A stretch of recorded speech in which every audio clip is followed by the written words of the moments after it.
The views expressed on the following broadcasts do not necessarily reflect those of KHLT, Take 12 Radio, or our affiliates. The opinions on this show should not be considered as medical, psychological, or professional advice and are those of the host, co-host, and guest. Take 12 Radio and KHLT Recovery Broadcasting are not affiliated with any particular 12-step fellowship. One day at a time with its failures and fears,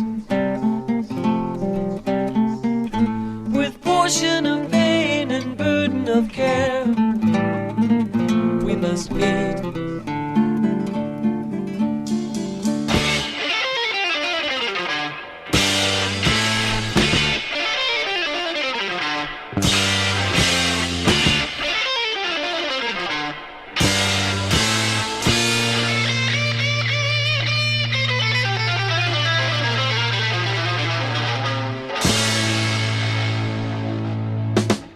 Welcome to Walking Through the Language of the Heart, a journey into the Grapevine writings of Alcoholics Anonymous co-founder Bill W. And now, here are your co-hosts, Chris S. and the Monty'man. Well, greetings, family, and welcome to episode number 12 of Walking Through the Language of the Heart with our friend Chris S. He is on the phone with us. This is a workshop that we're putting together, or in the process of. I have to say in the process because it's a long process. We've done 11 articles, 11 episodes. We're now on episode 12, article 12. We are going through the Grapevine writings of co-founder Bill W.'s writings to the Grapevine from 1944 to 1970. And just a lot of great stuff. We are not reading this stuff prior to the show because we're gaining this information. I mean, we both have read it a long time ago, but it's kind of reading like it's brand new, right, Chris? Absolutely. I don't remember these articles at all, but they're so significant today. Yeah. You know, they mean more to me today than they would have when I had 3 years or something. That's for absolutely sure. All right, so this article, Article 12, is entitled Dangers in Linking AA to Other Projects. What? What's that all about? You know, I have a feeling Bill was very protective of this thing called Alcoholics Anonymous that was developing, right? Yeah. And he just could smell trouble a mile away. And thank God that he did, and thank God that he put a lot of this in writing and gave us his perspective and his experience to protect us from ourselves. Yeah. You know what I mean? Yeah, you bet, because we're dangerous in the wrong hands. We definitely need adult supervision, right? A lot of times, you know what I mean? Yeah. So anyway, this is from part one. This is March 1947. Dangers in linking AA to other projects. Now, if you'll remember some of the history prior to 1947, Bill was thinking about linking Alcoholics Anonymous to Towns Hospital. He was thinking of linking Alcoholics Anonymous to the Rockefellers. He was thinking of starting hospitals and all kinds of things. So, you know, some of what he's going to be telling us, I have a feeling, is born out of experience. Probably some experience, you know how experience is, right? You know, we can make a lot of mistakes and we can learn from those mistakes. And I have a feeling some of that will be in here. But let's see, let's jump in. What do you say? Okay, you bet. This is March 1947. Our AA experience has been raising the following set of important but as yet unresolved questions. First, should AA as a whole enter the outside fields of hospitalization, research, and non-controversial alcohol education? Second, is an AA member acting strictly as an individual justified in bringing his special experience and knowledge into such enterprises? Those are good questions. And third, if an AA member does take up these phases of the total alcohol problem, under what conditions should he work? Now, these are things that are still important, Monty.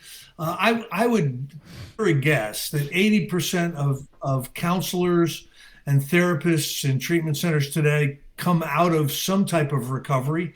Not Alcoholics Anonymous, maybe Al-Anon, maybe NA, but these are still questions that are important for each of us to come to terms with, because one of the things that I've seen is I've seen people who come out of recovery go into professional addiction treatment or whatever, relapse.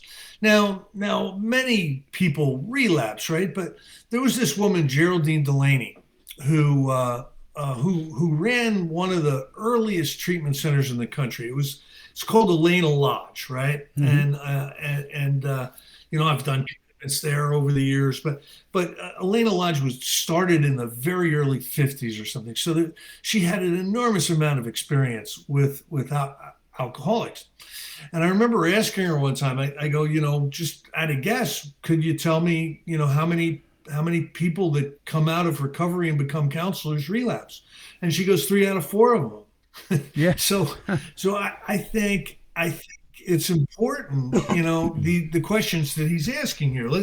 Let's see what he has to say, because I have a feeling it's going to be very wise. With respect to these questions, almost any opinion can be heard among our groups.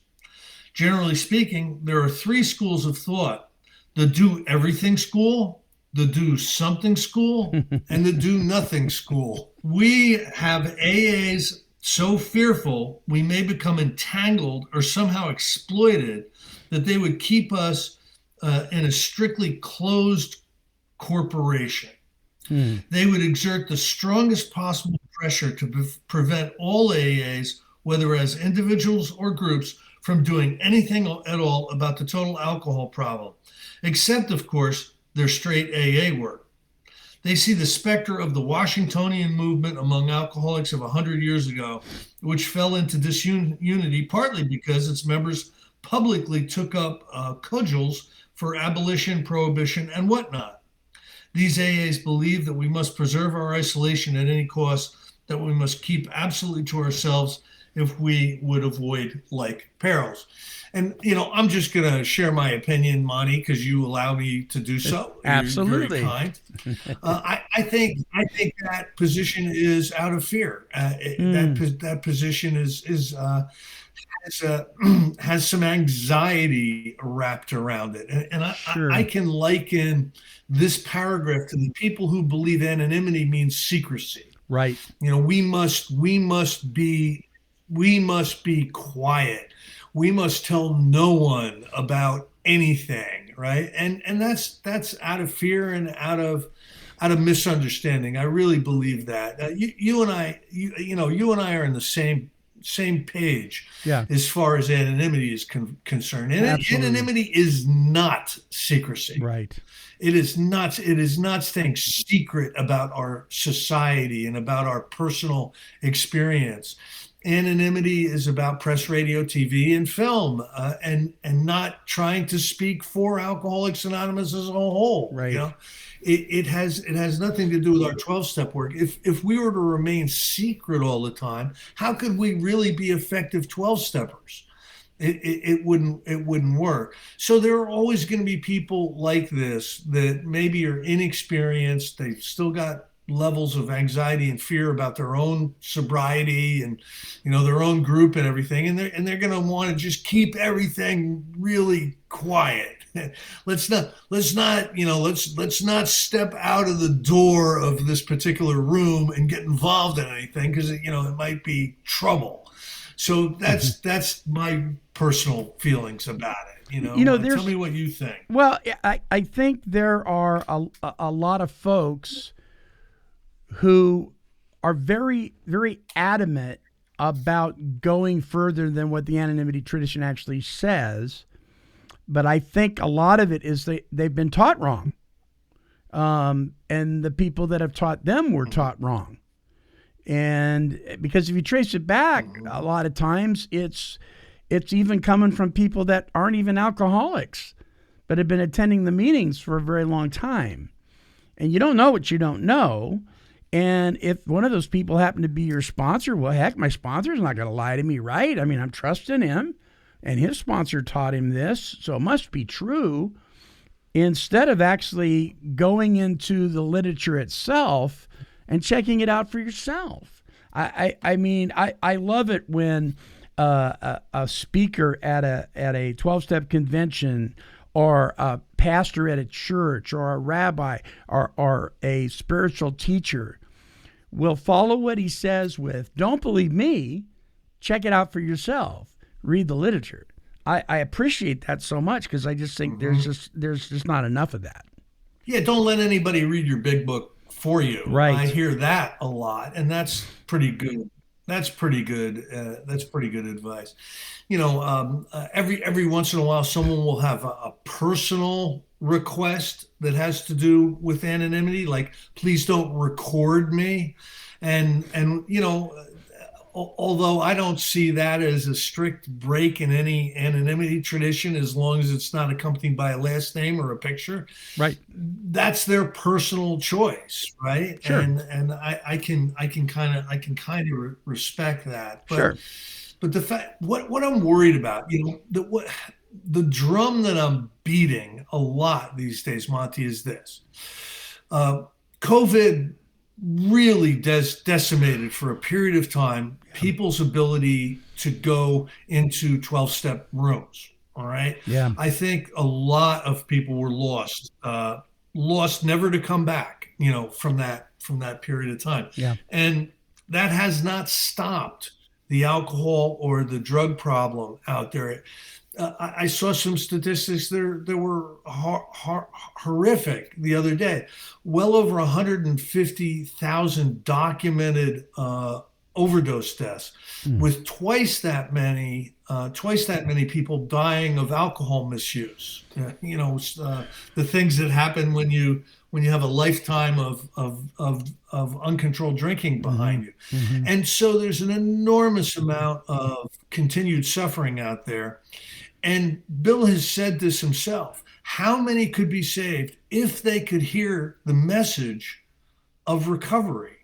So the drum I'm beating lately is there's work to be done out there. I know you go out and do it. Yeah. I know I go out and do it. Yeah. I would, if all of us would go out and do it, I'm telling you, millions more people would survive alcoholism or drug addiction than are going to, because of lack of action on people's part who are safe and cozy, warm in their meetings. So that's my beating the drum. I hope you don't mind. I just we have an event here in the Willamette Valley called Recovery in the Park. It's not unlike a lot of events that are recovery focused. You have information booths, and different treatment programs will come. And you and I have been to those things, like the CORE conference, for instance. That's like a giant home show for, recovery people. But we do this thing in the park, and it always interests me because it's taken years. Narcotics Anonymous finally started showing up 2 years ago. AA still won't come. I don't get that. I mean, we have, public information booths. We have information pamphlets that accompany the booths. We do panels in schools. I mean, but we can't show up at the park with the rest of the recovery community in fear of being associated with them. And I think, again, it's a misunderstanding of the whole association deal and the traditions in general. And if we're misunderstanding it that severely in one tradition, we're probably misunderstanding it in a lot of them. Yeah, there's certainly the misunderstanding. I would also label some of the people that are not going as lazy or selfish. too. I'm sorry about that. Yeah, you're probably right. None of us are going to make a full scale, this is all I do with my life kind of a thing. Sure. With it. But I believe gratitude is an action, and if you're grateful for your recovery and your sobriety and being clean, that should be translated in some type of action, a constructive type of action. Yeah.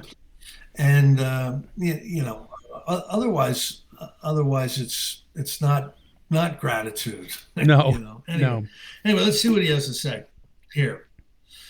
Then we have the AA who would have us do everything for the total alcohol problem, anytime, any place, in any way. In his enthusiasm, he not only thinks his beloved AA a cure-all for drunks, but he also thinks we have an answer for everything and everybody touching alcohol. He strongly feels that AA ought to place its name and financial credit squarely behind any first-rate research, hospital, or educational project. Seeing that AA now makes the headlines, he argues that we should freely loan out our huge goodwill. Says he, why shouldn't we AA stand right up in public and be counted? Millions could be raised easily for good works in alcohol. The judgment of this enthusiast is sometimes be clouded by the fact that he wants to make a career. But with most who enthuse so carelessly, I'm sure it's more often a case of sheer exuberance, plus in many instances, a deep sense of social responsibility. So there's different motivations, Monty, on that terrible end of the spectrum, I have seen people so selfishly try to monetize the experience that they've got in recovery somehow. They're going to monetize this. Yeah. And the most damaging thing I see today is the large investment groups, the angel investors, the huge financial investment companies buying up all the treatments and buying up all the businesses that have to do with recovery, and conglomerating them all into some giant piece of business and then selling them for enormous 7-figure profits, 8-figure profits, and that bothers me. There's something about the 12-step. There's something about recovery. There's something about getting clean and sober that has to do with goodwill. And when goodwill is substituted with good profits, it just doesn't seem to work very, very well, and it doesn't seem to be long lasting. So he's saying on the bad end of the spectrum are the people who get clean and sober and try to find a financial way of making a living and making a lot of a living out of this. And on the other side of it, he's saying some of them have a deep sense of responsibility, and I get that. I've seen both of those type of people in the treatment world, and I think you have too. Sure. You've seen the slash and dashers, and you've seen the people who are in. They're mission driven. They're really in for, to really try to change and try to help. What I see with the guy that's doing it for what seems to be all the right reasons. I mean, he's enthused. He's got that attitude of gratitude. I've got to pay back to my community that I, took so much from in my active drinking or using. I've got to help. I've got to be the man for the job. And so much of the time they get so enthused by it, they're kind of like Tigger, they're just kind of bouncing through everybody's garden, and they're not taking care of themselves. And, many times they're putting other recovery programs and institutions and projects before their own recovery, thinking that is their recovery, and it's not. You can't substitute that for your own, I don't think. I'll tell you a little story. There was a period of time where people were using me as a navigation instrument for one of the very, very big shows. I won't name the show, but it has a doctor in front of it. Okay, and it's one of these shows where they do kind of a partial intervention, and it's very interesting. The family's there, and they bring the kid in or whatever, and they end up scooting them off to treatment center. And I was basically one of the people who they would use as a navigator. Like, this guy's coming back to the Northeast. What treatment center would you recommend in the Northeast? So that was my purpose, and for fun and for free, I'm always happy to help in that kind of way. So I want to tell you that there were 4 people that were mainstays on that show.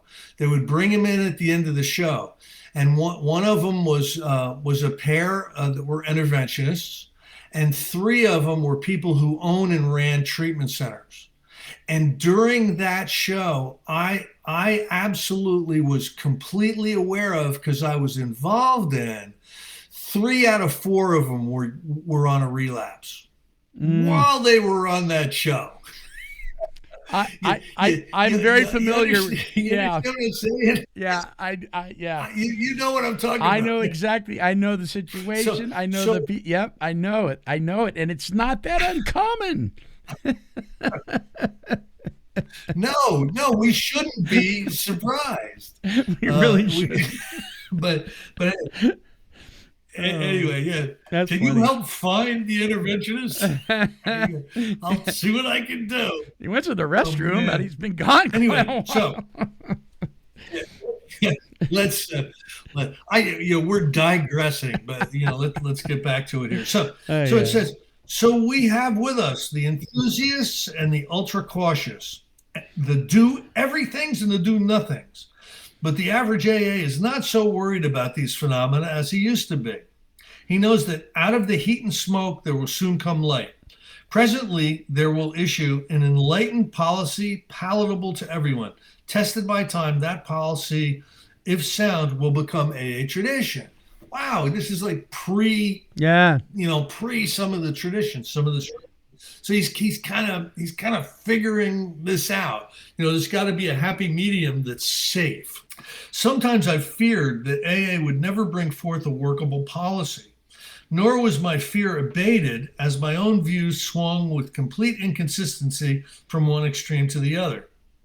But I should have had more faith. We are commencing to have enough of the strong light of experience to see more surely, to be able to say with more certainty that we can, and what we surely cannot do about cases such as education, research, and the like. And I'll mention this. What Alcoholics Anonymous has learned is we stay away from the people who want to come to us for statistics.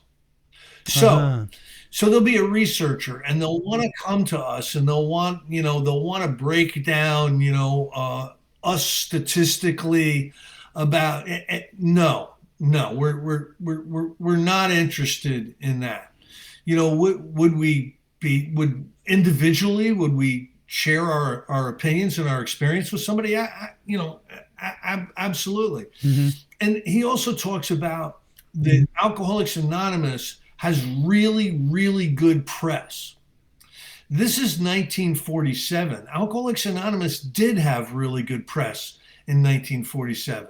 Alcoholics Anonymous really doesn't have press in 2022.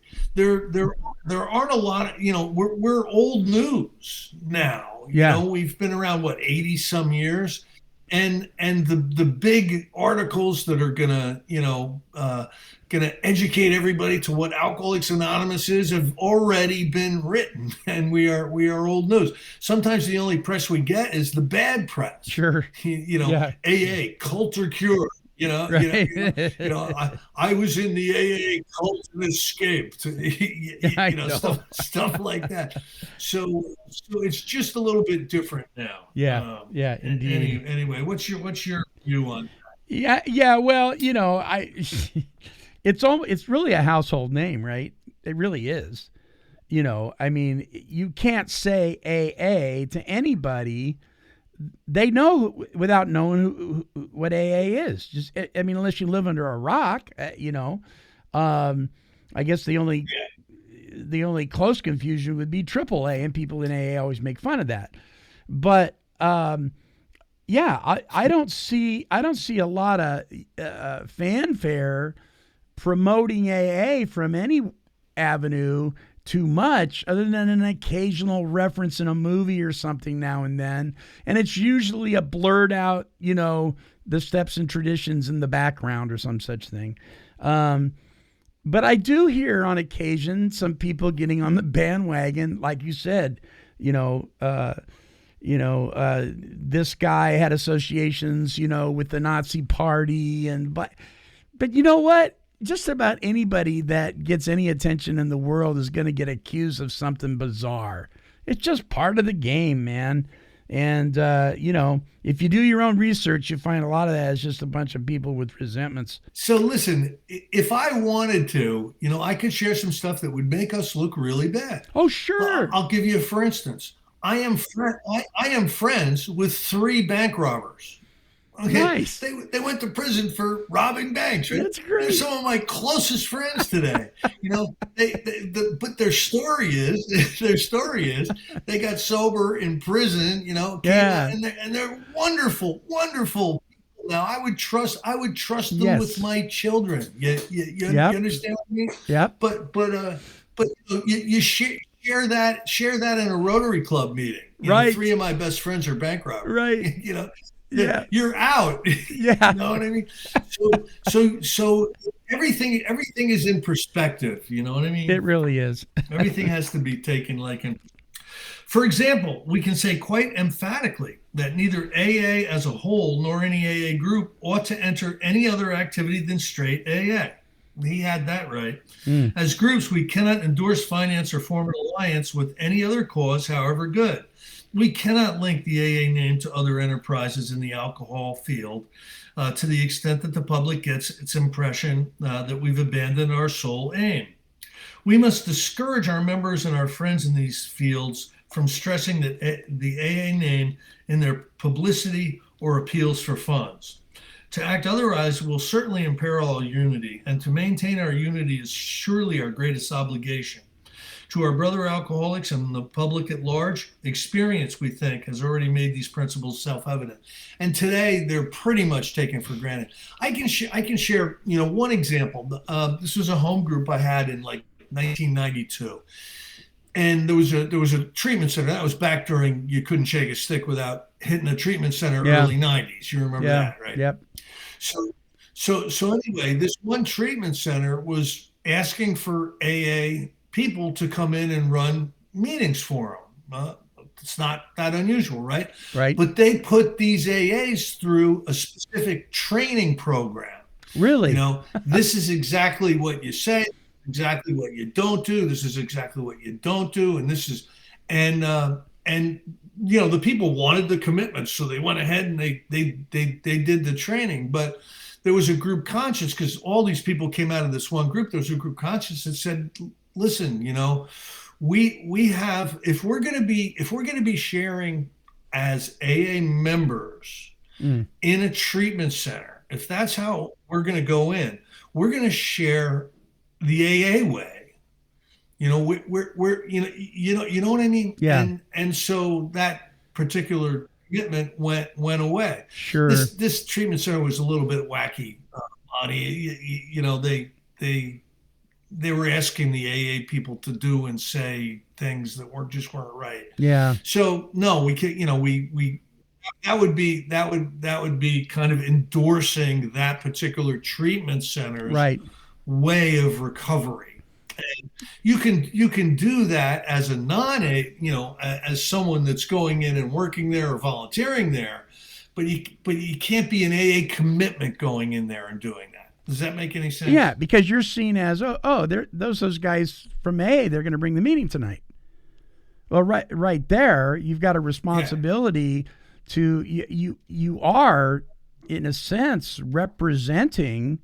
Right? The value systems, the moral compass of, the structure of, what is in the big book of Alcoholics Anonymous.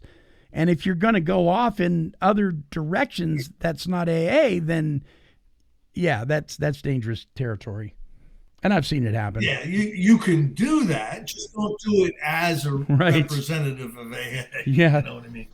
Anyway, though we now come to more debatable ground, we must earnestly ask ourselves whether any of us as individuals ought to carry our special experience into other places of the alcohol problem. Do we not owe this much to society, and can it be done without involving AA as a whole? Well, let's see. I'm pretty sure that it can. To my mind, the do-nothing policy has become unthinkable, partly because I'm sure that our members can work in other non-controversial alcohol activities without jeopardizing AA if they observe a few simple precautions, and partly because I have developed a deep conviction that to do less would be to deprive the whole society of the immensely valuable contributions we could almost certainly make. Though we are AAs and AA must come first, we are also citizens of the world. Besides, we are, like our good friends and the physicians, honor-bound to share what we know with all. Therefore, it seems to me that some of us must heed the call from other fields, and those who do need only remember first and last that they are AAs, that in their new activities they are individuals only. This means that they will respect the principle of anonymity in the press, that if they do appear before the general public, they will not describe themselves as AAs, that they will refrain from emphasizing their AA status and appeals for money or publicity. That really spells out a lot. It doesn't even spell that much out in the 12 steps and 12 traditions, but that makes it very, very clear, doesn't it, Monty? Yeah. I don't think you can misunderstand that. These simple principles of conduct, if conscientiously applied, could soon dispel all fears, reasonable and unreasonable, which many AAs now entertain. On such a basis, AA as a whole could remain uncommitted, yet friendly to any non-controversial cause seeking to write a brighter page in the dark annals of alcoholism. Be friendly with our friends, be helpful, just follow a couple of real simple guidelines. A concluding word. Several years ago, I believed that we might, in a limited and cautious way, lend our name to selected outside ventures. One of these was a very promising educational project. I was asked by faculty members of Yale University sponsoring the National Committee for Education on Alcoholism whether they might hire an AA. And could that AA for this special purpose break anonymity? My answer was that of course an AA could engage, that such an engagement could not by any imagination be a professionalization of AA, as the work to be done would be in another field entirely. That if an AA could make a better educator, then why not? Though there has never been much question that this was sound enough policy, the same could not be said for my reply on the matter of dropping anonymity, to which in this instance I gave approval. That, of course, has since proven mistaken. A good AA friend of mine took this particular post and then dropped anonymity. The first effect was good. It brought AA a considerable amount of publicity and many members. On the educational side, the public was made conscious as never before that alcoholism is a sickness and that something could be done about it. So far, so good. But of late, some confusion has arisen. Because of the large amount of publicity linking the AA name and that of the educational project, the public tends to think AA as a whole has gone in for alcohol education. And when the AA name became associated in the public mind with a fundraising campaign, there was still more confusion. Some givers were under the impression that they were contributing to AA, only to be told by friends that AA did not solicit money. Hence, a long-term liability of dropping anonymity is beginning to offset its short-term advantages. As experience makes this more clear, not only to me, but to my friends of the university and of the educational committee, they agree perfectly and are now endeavoring to correct the situation. That is a really, really good example. I knew that Bill gave the Yale lectures. Like, they are extremely good lectures. If you've never read them, you can find them somewhere. He gave lectures to the Yale School of Psychiatry or whatever, and they're phenomenal. I didn't know he got that deeply involved with Yale, but Yale still has a lot of archives that some of us AA people really like to go after. Many of Dr. Bob's materials ended up in Yale. They were purchased by some people who donated them to Yale. And so Yale used to be the School of Alcohol Studies. It's now at Rutgers, New Jersey. New Jersey University of School of Alcohol Studies. Mm-hmm. But it used to be at Yale. So he's talking about his experience and about how he got a little bit too deep. Sounds like it. And it ended up, he ended up with mud on his clothes from it, Yeah, as you were interesting. As you were reading that, I was thinking, here comes a train wreck. Don't you think that the fellowship, the people of the fellowship of AA, have definitely had their fair share of putting their big toe in unfamiliar waters to see if it would work or not, and getting it bit off a few times and pulling it back, but still not without experimenting once in a while. And at the same time, survived it. You talked last week about some of the crazy stuff, the shenanigans that have gone on, and we've fallen off the rails, but God's brought us back on the rails again, and it just keeps going. I think as human beings, it's our nature. Let's try this, or there may be an exception to that, and yet that's one thing about Alcoholics Anonymous that just impresses me. We keep reeling it back into the stuff that keeps it the simplest. And I don't know that we ever learn our lesson, but we certainly do realize it. It's like, you know what? We did it again. We got to keep our focus. Yeah, these mistakes are survivable as long as our motives are good and we really seek to apply spiritual principles. We through a lot of these early mistakes, we don't make them anymody very much. Right. At least not those anymore. A lot of the mistakes Bill made. He was very, very clear about the consequences, and because of that. It's very rare that we jump in and do all that. I've had an opportunity to speak at the Rutgers School of Alcohol Studies a couple of times. As a member of the recovery community, not as an expert or whatever. Yeah. And I had a commitment there. For a period of time. They don't much bother with us anymore. Most of the research is about how the ass got in the ditch, not how to get the ass out of the ditch. You understand? And we AAs could care less about how the ass got in the ditch. Right. We care about how do you get the ass out of the ditch. That's what we're concentrating on. So it's like two different disciplines. Yeah. They'll give mice alcohol for 30 days or something.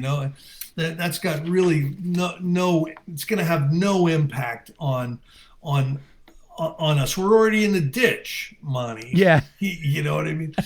So Alcoholics Anonymous focuses on extrication from the ditch. From the ditch. We don't dig too much into the science of alcoholism. So let Rutgers do it. You know what I mean? So I got a question for you. I have seen black and white footage. In fact, I think I even seen some. Either it was colorized or it was in color footage of Bill Wilson giving video talks. Was that something that he did, or was that something they did later? Was he perfectly aware of that? I mean, because I've heard some people, they really get their feathers ruffled about that. Bill shouldn't have done that. He shouldn't have been doing that. What's the story on that? I'm not intimately familiar with the causes and conditions of those things, but Yeah. I'm unaware of them being presented after before his death. So Alcoholics Anonymous gave permission to all the people that did the eulogies and did the the articles in the paper about Bill Wilson because he was dead.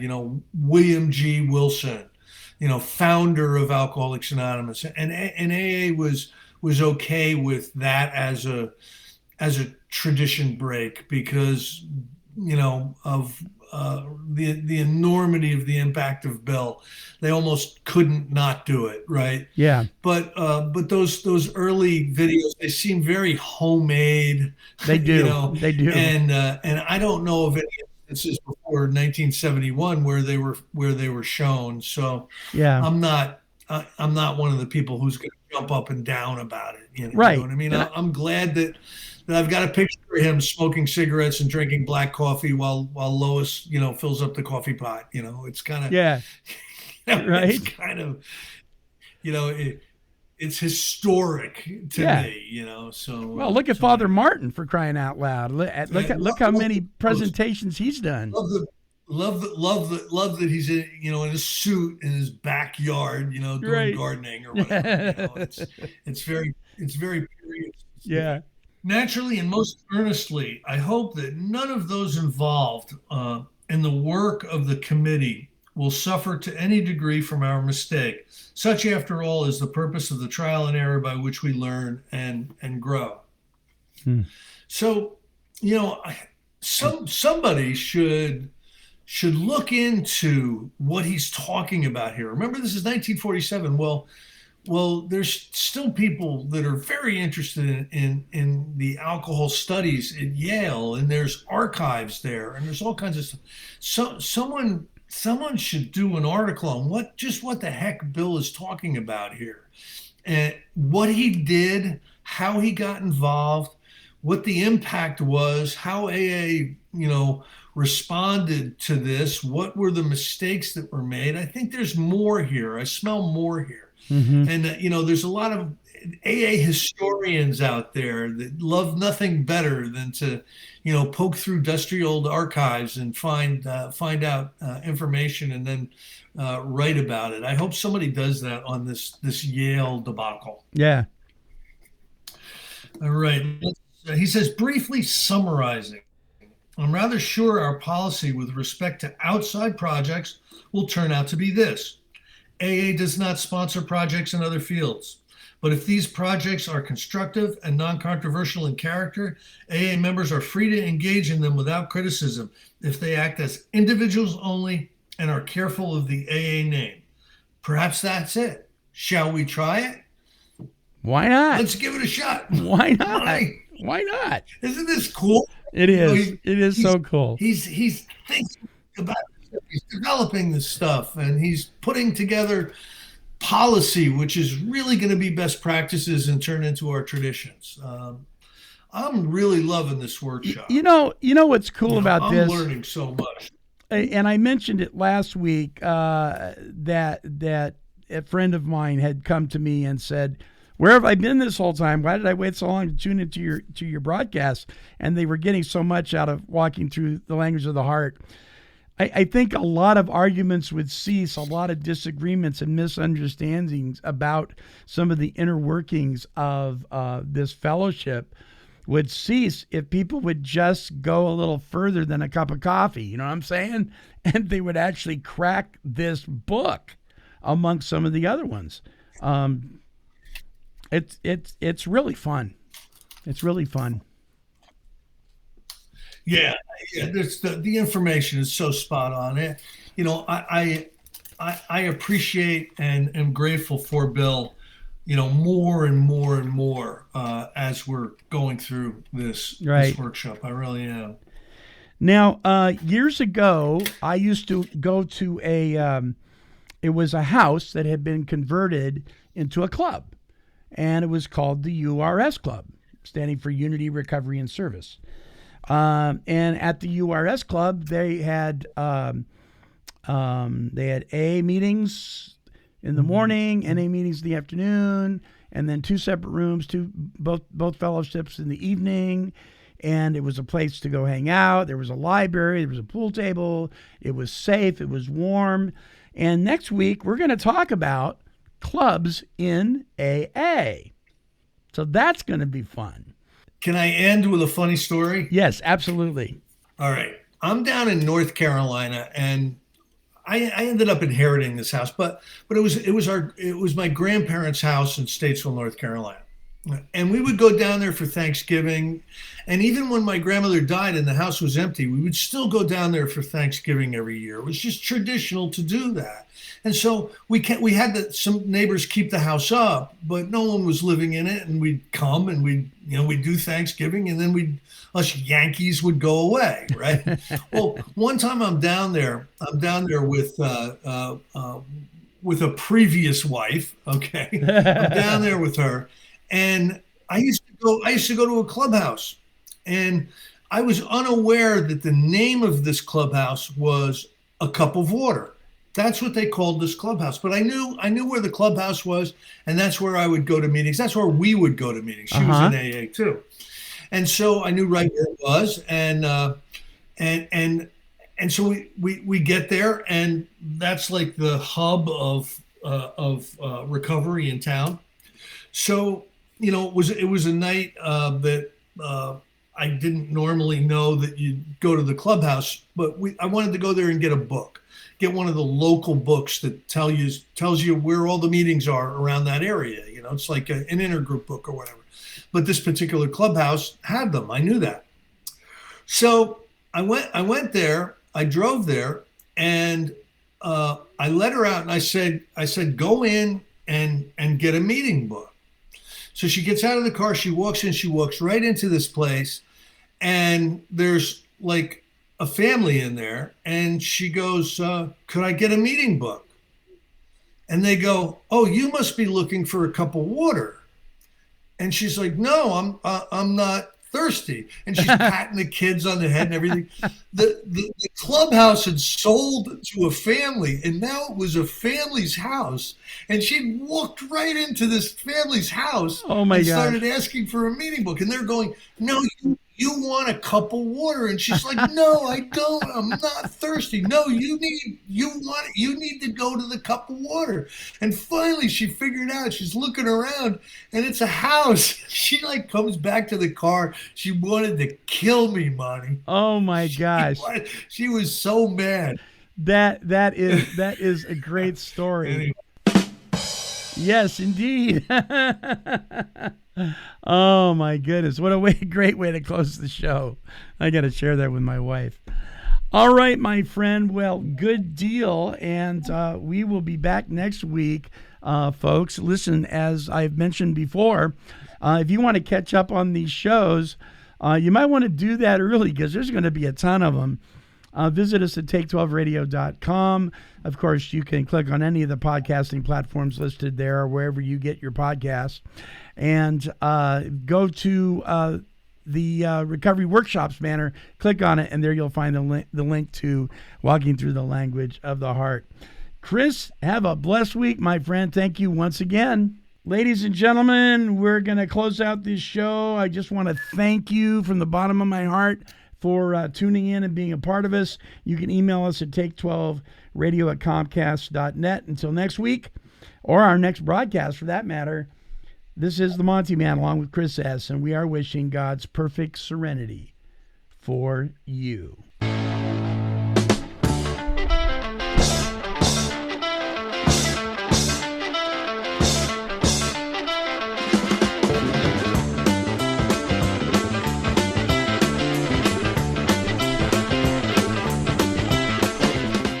For more recovery workshops with Chris S. and the Monty'man, visit our website at take12radio.com and click on the Recovery Workshops banner.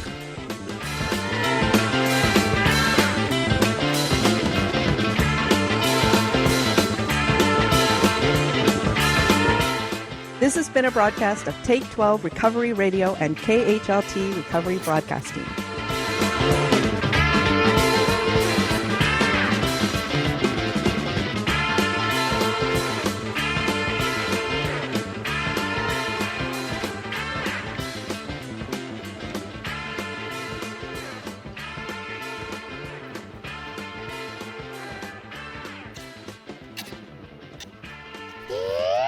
kitty, kitty, kitty, kitty. Meow, meow, meow. Woof.